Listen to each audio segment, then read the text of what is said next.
عزیزی میں بسم اللہ کے تحت ہی انہوں نے ایک بات لکھی کہ ایک اللہ کا ولی تھا، مرتے وقت اس نے وصیت کی،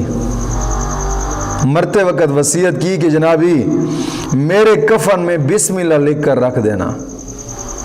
اس رب کے ولی نے یہ وصیت کی تھی۔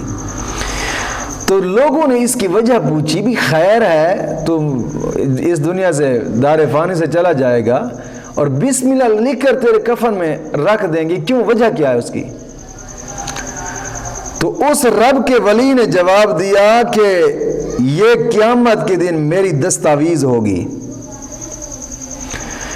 اسی کے ذریعے سے ہی میں رحمت الہی کی درخواست کروں گا رب کی بارگاہ میں۔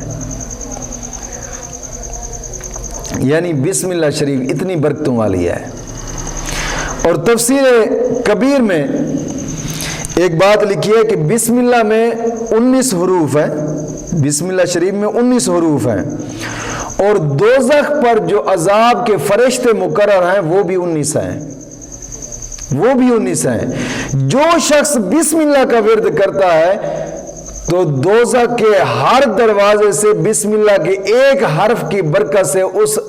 دوزخ کے عذاب والے جناب جو دروازے ہیں ان سے وہ محفوظ رہے گا، ہر بسم اللہ کے حرف کی ایک ایک حرف کی برکت سے دوزخ کے عذاب سے وہ محفوظ رہے گا۔ اور بزرگ علماء فرماتے ہیں دن اور رات میں 24 گھنٹے ہیں، 5 گھنٹے 5 نمازوں کے لیے، بقایا بچتے ہیں 19، اور جو شخص 19 گھنٹوں میں بسم اللہ کا ورد کرے وہ ہر گھنٹہ اس کی عبادت کے لیے لکھ دیا جائے گا، ہر گھنٹہ۔ اور